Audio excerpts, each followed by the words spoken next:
प्रिय विद्यार्थियों, ये कक्षा छठी का गणित है।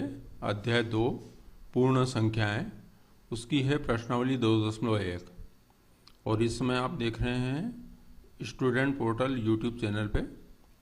पहला सवाल है, इसको मैं लार्ज कर देता हूँ। देखो, पहला सवाल है 10,999 के बाद अगली 3 प्राकृत संख्याएं लिखिए। तो अगली 3 प्राकृत संख्याएं लिखने के लिए क्या करेंगे? 10,999 में जोड़ेंगे 1, तो ये हो जाएगा 11,000। फिर 11,000 में 1 जोड़ेंगे तो 11,001। पहली ये प्राकृत संख्या आ गई, दूसरी प्राकृत संख्या ये आ गई, और तीसरी कैसे आएगी? 1,001, 11,001 में 1 और जोड़ेंगे तो 11,002। ये तीसरी प्राकृत संख्या आ गई। अब देखिए यहाँ पे दूसरा सवाल, 10,001 से ठीक पहले आने वाली 3 पूर्ण संख्याएं लिखिए। पहले आने वाली, तो इसमें से 1 घटाना है। 10,001 में से 1 घटाया तो 10,000, 10,000 में से 1 घटाया तो 9,999, और 9,999 में से 1 घटाया तो 9,998। तो ये 9,998, 9,999 और 10,000, ये 10,001 से ठीक पहले आने वाली 3 पूर्ण संख्याएं हैं। तीसरा है, सबसे छोटी पूर्ण संख्या कौन सी है? तो सबसे छोटी पूर्ण संख्या होती है 0। नंबर 4 है, 32 और 53 के बीच में कितनी पूर्ण संख्याएं हैं? तो ये निकालने के लिए या तो ऐसा करो कि 32 के बाद में 33 से लेके और 53 के पहले 52 तक जितनी भी संख्याएं होती हैं उनको गिनो। या इसका सूत्र है कि किन्हीं भी 2 पूर्ण संख्याओं a और b, अब a यहाँ पर बड़ा है, b छोटा है, a और b के बीच a ऋण b ऋण 1 पूर्ण संख्याएं होती है। अब अपने पास a जो बड़ा है ये 53 है, b छोटा है ये 32 है, तो 53 माइनस 32 माइनस 1, तो 53 में से 32 घटे तो 21, और 21 में से 1 घटेगा तो 20। तो ये 20 पूर्ण संख्याएं होती है 53 और 32 के बीच में। पांचवा सवाल है, निम्न के परवर्ती लिखिए। परवर्ती मतलब आगे वाली संख्या। तो देखो यहाँ पर ये पहला है, इकाई, दहाई, सैकड़ा, हजार, 10,000, लाख, 10 लाख। तो 2,44,701 परवर्ती लिखना है, तो इसमें 1 जोड़ दिया तो 2,44,702 आ गया। ये है 1,01,199। इसकी परवर्ती संख्या लिखना है तो इसमें 1 जोड़ दिया तो 1,02,000 हो गया। ये सी है, इकाई, दहाई, सैकड़ा, हजार, 10,000, लाख, 10 लाख। 10,99,999। इसके परवर्ती निकालना है तो इसमें 1 जोड़ दिया तो ये आ गया 11 लाख। डी है, इकाई, दहाई, सैकड़ा, हजार, 10,000, लाख, 10 लाख। 23,45,670। इसकी परिवर्ती निकालना है तो 1 जोड़ दिया इसमें तो ये आ गया 23,45,671। अब ये निकालना है छठा, निम्न के पूर्ववर्ती लिखिए। पूर्ववर्ती मतलब 1 पहले की संख्या लिखना है। तो यहाँ पे 94 है, 1 घटाया तो 93 आ गया। 10,000 है तो 1 घटाया तो 9,999। यहाँ पर है 2,08,090, इसमें 1 घटाया तो 2,08,089।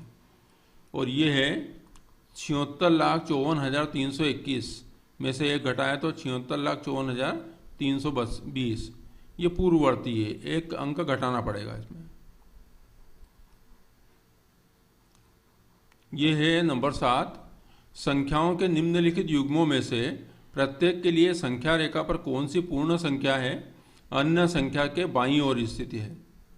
इनके बीच में उपयुक्त चिन्ह, बड़ा है का चिन्ह या छोटा है का चिन्ह का प्रयोग करते इन्हें लिखिए। तो यहाँ पर अपने को संख्या दी है, ए वाले में दी है 530, 503। तो 503 जो है संख्या रेखा पर बाईं ओर है क्योंकि ये छोटी है, 530 बड़ी है तो ये दाईं ओर है संख्या रेखा पर। अब इन दोनों के बीच में चिन्ह कौन सा लगेगा? बड़ा है का चिन्ह। 530 बड़ा है 503 से, उसी प्रकार 370 बड़ा है 307 से, 307 छोटी है तो संख्या रेखा पर बाईं ओर, 370 संख्या रेखा पर दाईं ओर। यहाँ इन दोनों के बीच में चिन्ह लगेगा बड़ा है का। 98,765 बड़ा है तो ये संख्या रेखा पर दाईं ओर, और 56,789 ये छोटा है तो संख्या रेखा पर बाईं ओर।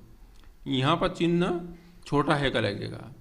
ये है 98,30,415 ये छोटी संख्या है, तो ये संख्या रेखा पर बाईं ओर, और ये 1,23,001 ये बड़ी संख्या है, तो ये संख्या रेखा पर दाईं ओर हो गई। ये प्रश्न नंबर 8 है। निम्नलिखित कथनों में से कौन से कथन सत्य हैं और कौन से कथन असत्य है? पहला है, शून्य सबसे छोटी प्राकृत संख्या है, तो प्राकृत संख्या सबसे छोटी 1 होती है, तो ये है असत्य।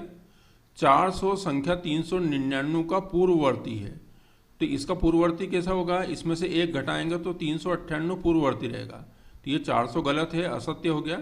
शून्य सबसे छोटी पूर्ण संख्या है, यह सत्य है।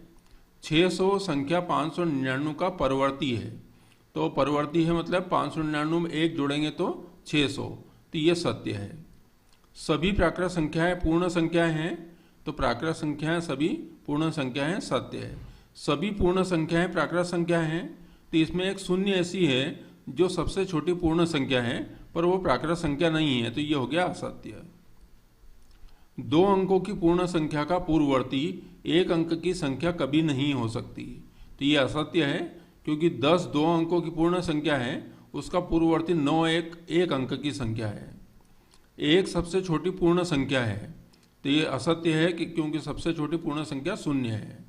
प्राकृत संख्या 1 का कोई पूर्ववर्ती नहीं होता है, सही है, क्योंकि सबसे छोटी प्राकृत संख्या 1 है। पूर्ण संख्या 1 का कोई पूर्ववर्ती नहीं होता, जबकि होता है। 0 पूर्ववर्ती संख्या है जो पूर्ण संख्या है, ये असत्य है। पूर्ण संख्या 13 संख्याओं 11 और 12 के बीच स्थित है, तो 11 और 12 के बीच में कोई भी पूर्ण संख्या नहीं होती, तो ये असत्य है। पूर्ण संख्या 0 का कोई पूर्ववर्ती नहीं होता, ये सत्य है, क्योंकि सबसे छोटी पूर्ण संख्या 0 है।